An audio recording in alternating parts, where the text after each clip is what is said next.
संजय राउत की गिरफ्तारी पर शिवसेना प्रमुख उद्धव ठाकरे सोमवार को आक्रामक अंदाज में लिखे। राउत की गिरफ्तारी के बाद उद्धव ठाकरे उनके परिजनों से मुलाकात करने पहुंचे थे।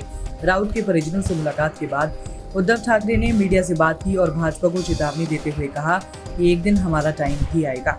फिल्म पुष्पा का जिक्र करते हुए शिवसेना प्रमुख ने कहा कि उन्हें उन पर गर्व है क्योंकि वो किसी के दबाव के आगे नहीं झुके। उद्धव ठाकरे ने कहा कि वक्त हमेशा बदलता रहता है, जब हमारा वक्त आएगा तो सोचिए कि आपका क्या होगा।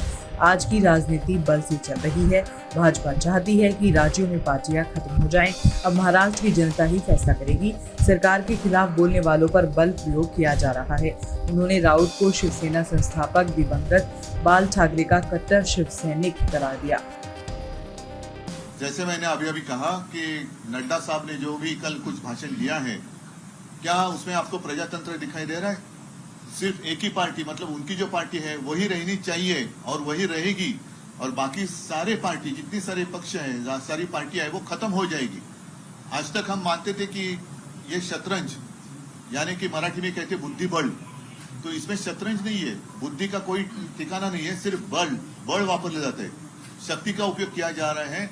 और अगर ऐसे ही आपका तरीका होगा तो मैं यही कहना चाहता हूं, जमाना एक रहता नहीं है, सारे लोगों के लिए दिन जो रहते बदलते रहते हैं। अच्छे दिन, बुरे दिन, अच्छे दिन कब आएंगे वो बात अलग थी, लेकिन ऐसे लोगों के बुरे दिन तो जरूर आते हैं।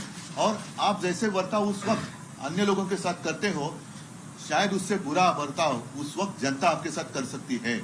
तो मेरी विनती है कि जो भी विचार अगर आपके पास है, सोच आपके पास है, जनता के सामने आइए।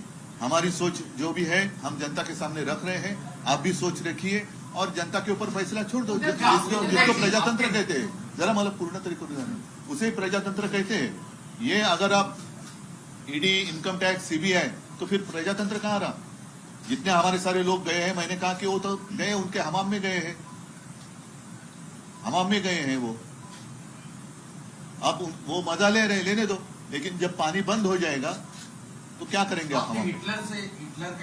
हिटलर का एक एग्जाम्पल मेरे पिताजी ने दिया था, क्योंकि मेरे पिताजी, आप सारे जानते हो कि वो तो शिवसेना प्रमुख, हिंदू हृदय सम्राट, एक ही हिंदू हृदय सम्राट आज तक जो हुए वो है।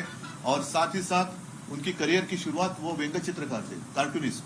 और डेविड लो ब्रिटेन के कार्टूनिस्ट है, जो ओरिजिनल न्यूजीलैंड से आए हुए थे, उनको अपना गुरु मानते थे। तो उन्होंने, मेरे पिताजी ने कहा था, मुझे भी कहा था, और शायद मैं मानता हूं कि पब्लिकली भी कहा था कि जब सेकंड वर्ल्ड वॉर चल रहा था तो हिटलर एक समय ऐसे आया था कि अब उस वक्त लग रहा था कि शायद हिटलर जीत जाएगा, पूरी दुनिया को अपने कब्जे में ले लेगा।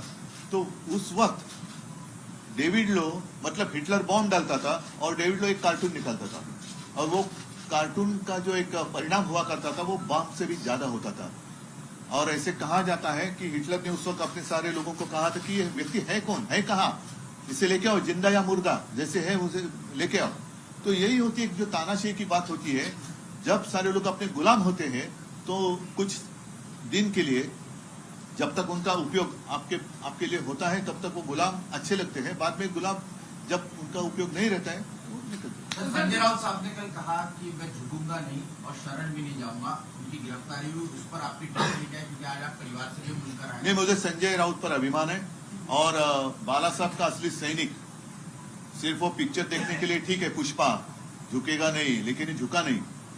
जो झुकने वाले थे वो हमाम में चले गए, और झुकने वाला कभी शिवसैनिक नहीं हो सकता।